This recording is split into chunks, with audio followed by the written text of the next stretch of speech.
You It's had an fine. emergency landing. What happened? So I was leaving last week from New York to come back to LA. I actually made the early flight so I could try to see Mac before he went to bed. I was so excited Good about mommy. it. Got on the plane. And I've been watching, we've all seen the incidences happen on TikTok, on Instagram, where people are just absolutely, and I'll say it, misbehaving assholes. Mm-hmm. My mood getting off that wasn't so much that we had to make an emergency landing due to security reasons. My attitude and my hate in my body is that these flight attendants, these pilots, they are not security. Mm-hmm. The normal everyday citizens, the passengers on the plane, we are not security. And the fact it is up to us and these poor people that are trying to do their job to, hold people down from being violent and aggressive when we're how many feet up in the air is bullshit. Wait, so what happened? So we're on the plane. And something happened right behind me. And I turned around because I heard it. It was something that was said to the guy right behind me. Somebody walked up all the way in the front, made not a comment, but asked for something. I heard it because I was like, this isn't normal.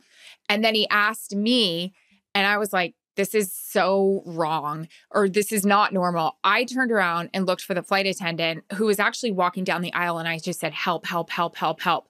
The flight attendant intervened, brought the person up to the front. Yes, I am nosy Rosie over here. I get it. I'm texting Jared the whole time. I'm like, we have a situation. He's like, put your head down. Stay out of it. I can't. I have to see what's going on. My dad's in the news. It is the Steve Andrews. It's the Steve. It's I was the just Steve going to say Andrews it's the effect. investigative reporter in you. Yep, from your father. Yep. Mm-hmm. It is. I'm watching. I keep turning around to the guy. I'm like, this is bad. We're going to have to land. He's like, oh, shit. He was trying to make the North Carolina game. Like tip-offs at 5. I said, don't worry. If we land, they'll turn us around. Well, then. Do you not want to say what he asked for? Because it's inappropriate or like weird? It's not inappropriate. It was just like, whatever. Okay, got it. So they're talking. And I'm watching. I'm fully alert.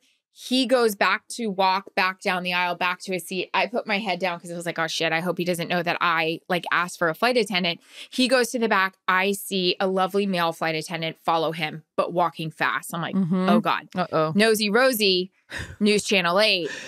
My head turns all the way around and I got to see what's going on. I mean, I got to write my report, I got to write it down.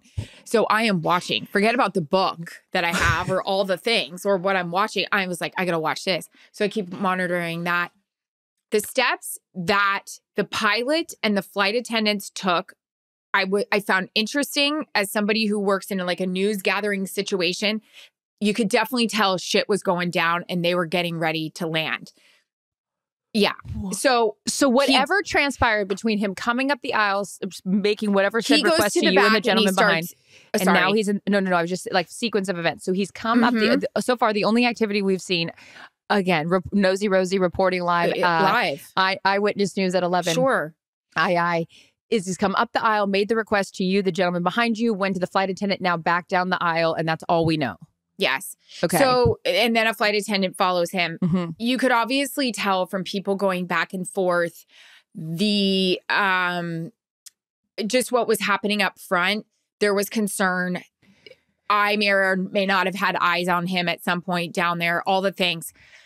We start to descend. And I'm like, I pull up the map. We're over KC. I'm like, shit. We're descending, but we're not descending if something isn't going wrong back there. Ever. And And so I was just like, we're descending. They didn't tell us on the plane, but the guy behind me and I knew we're descending because of this guy. We land. People they said, welcome to Kansas City. We had to land for a security reason. Everybody starts looking out. People start pulling out their phones. And I was like, shit. Which is scary because you're like security issue. What's your going mind on goes in to the the plane? worst case scenario. Yeah. You know what I said to the guy behind me? When I saw that there was commotion. You're not going to make the game? I know. I was like, you're going to make it. I was like, I work in sports. You're going to be fine. They say tip is, but you got it. You're going to make it. So I was like, are there still air marshals on planes? And he goes, I don't know. I haven't seen one since Bridesmaids. I was like, are you an air marshal? I I think they are, aren't they? I don't know. I think they're don't legal. know. Or is it only, well, you were on a cross-country flight. I think it's a cross-country flight. Any flight attendants or pilots that are anonymous, tell us what the protocol is on an air marshal. I'm fascinated by that because then sometimes I think I know which one's the air marshal. I thought it was the guy behind me. I start doing this. Well, I felt like Megan, what's her name, in Bridesmaids. Like, I was like, Melissa McCarthy. Yeah. I was like, John the air marshal. I'm not an air marshal. Sure. I know where the nukes are, you know? Like, so anyways, we land. There's cop cars on both sides of our plane. A very large gentleman comes on our plane right away. Another man goes and follows. Everybody's like, camera out. Not me, not Nosy Rosie, because I was like, I'm not going to make this situation any worse. But I was like, shit. But I was also like, you know what? Again, I'll get on my soapbox.